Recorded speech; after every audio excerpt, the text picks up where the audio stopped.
Nationals from Atlanta. It's the Top Fuel finale. It's Ron Capps going against Corey McLenithan. Well, my first race trip out here was Roger Prim, was the owner of the Top Fuel team.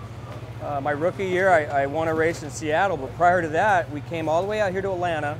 We were trying to get a sponsorship for the team, and we were working on a couple big sponsors out in the East Coast, so we came to the Atlanta race.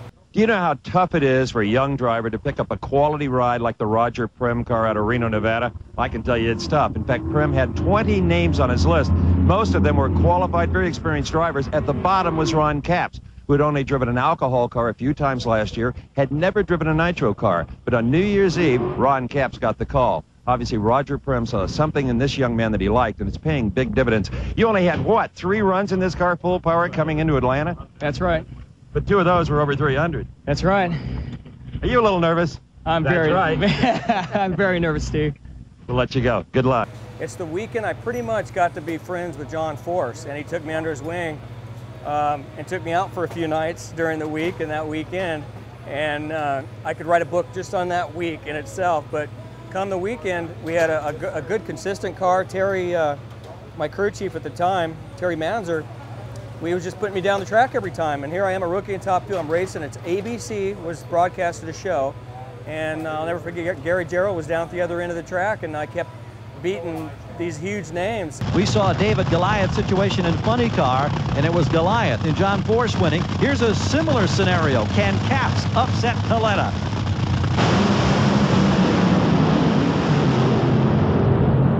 And Coletta falls by the wayside. Another shock as Capps advances to his first ever final round. To go all the way to the final round here on ABC, and it was pretty much the race that Don Prudhomme said he saw and was watching me throughout the weekend, watching my interviews, how I carried myself, and that's pretty much what he said triggered him to contact me for possibility of driving that funny car when he brought the team out. We should have known this guy was going to be hot when he was closest at the pin at the golf tournament. Coletta was ahead of you. Yeah, he was. I saw him all the way. In fact, I saw his whole car about half track. Something happened. I saw him blow by. I don't know what we ran, but it nosed over again. We had a small fire, but we're going to be back. You're going to be busy in the pits, too. We had to change motors last round at Herta Main Bear, and we'll be back, though. I'd like to go back to Top Fuel. I mean, we definitely love to win a championship in funny car. And funny car, I even tell my Top Fuel teammates, you can't explain how, not just hard it is, but just how fun it is to drive a funny car. And there's so much more driving, and but I'd love to go back. I started my career in Top Fuel, and there's so much different now with the capsules and such, but I would really love to get on the track. And that's one thing about racing funny cars versus dragsters is I would get to race Antron and Tony and Spencer and all these guys that I don't get to race week in and week out, but I'm friends with and or I do things with. So, and vice versa. I think it'd be fun to be able to go back to Top Fuel sometime in my career.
God, my best Top Fuel memory, and I think it was this race here in Atlanta. I was in the staging lanes, and here I'm a guy with an all-white fire suit with maybe a couple patches on it that my wife had sewn on, and I'll never forget that Connie Coletta was buckling in his car next to me, and Connie was old school, so he would buckle in without his helmet on, and he'd get all strapped in and just sitting there, and then he'd tell them what to do on the car. Very last minute, he'd put his helmet on, just like the old days. And I'll never forget, I looked over, and of course, Connie, you know, you never know which eye is looking at Connie. So he looked over, and I thought he was looking right at me, and he went, and he spit this big loogie, and it flung in the air.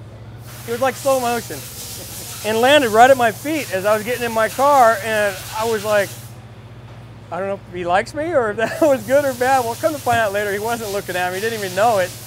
But it both scared the crap out of me and it impressed the hell out of me. And that's my probably favorite Top Fuel moment, believe it or not, out of all that stuff, is being able to race Connie, but having him huck a loogie in my direction and land at my feet. It stopped me in my tracks.